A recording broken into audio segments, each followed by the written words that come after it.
Hi and welcome to Programming Percy. Today is a big day for the crypto community, the 15th of September 2022. Why? Because today is the day that Ethereum performed the so-called merge, which means that they merged the beacon chain successfully to becoming the main chain. This has been a day that many have been waiting for. Some have dreaded it and some have been longing. There have been a lot of discussions on how this update will happen. Some investors are afraid that the network would go down. Some believe we will see a huge uprising, and some believe it to be a unnoticeable merge. And some even speculate that when the merge was successfully done, that a lot of people will be coming to Ethereum because it's now a green solution. So what does the merge really mean?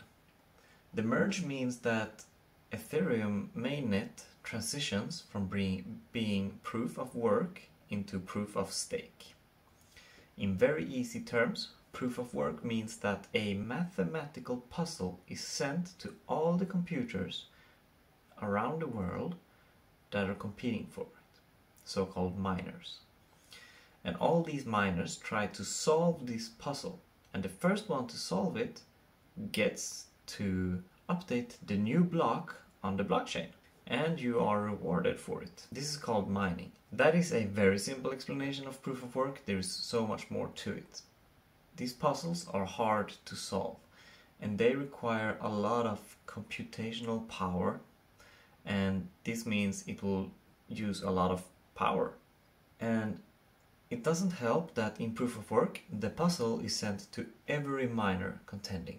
So the puzzle is sent to all these instances trying to mine, and this means they are all computing the same puzzle. Proof of stake, on the other hand, they have solved this giant waste of duplicate computation by, instead of mining, you can become a validator. And a validator stakes a minimum amount of tokens. So in Ethereum, this will be 32 Ethereum to become a validator. Now, once a validator has staked these 32 Ethereum, it is eligible to become, to have a chance to receive further blocks to validate. A validator's responsibility is to validate the block, and you are randomly selected based on the amount of tokens you have staked. So the higher the stakes, the more chances of you being the next validator. Now, to secure this, because we can't just allow one people to validate it, that wouldn't be secure. So to make it secure, once a validator has validated a block, it is sent to a group of other validators that are randomly selected, so that they also have to validate that the original validator did their job with no malicious intents.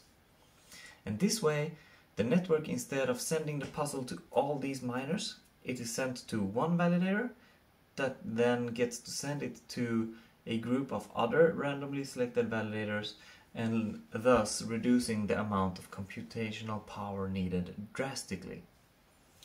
Now, proof of stake is often considered to be more secure, since the act of trying to validate a fake block, or if you validate multiple blocks, even if they're conflicting, you will be penalized with something called slashing.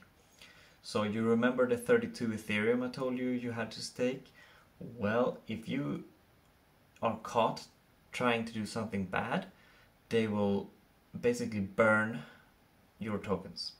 Theoretically, this means that each 12 seconds it's a new block, and if you're trying to forge or fake a block and you become the validator and you sign a fake block, once the other validators tries to validate it, they will see that this is not correct. Then you will be penalized, and it will burn 1 Ethereum from your 32 Ethereums. There's this ladder going up, but the basics is you will be charged a fee. So how does this proof of stake really affect the energy consumption? It's not a lie that cryptocurrency has become somewhat of a natural disaster. It's draining monstrous amounts of electricity to get it up and running. And it's eating away at Mother Earth one transaction at a time. Now, many I talk to don't know the implications that cryptocurrency has on the environment, but it's huge. The total yearly Ethereum electrical energy used is actually comparable to the power of whole Chile. That's insane.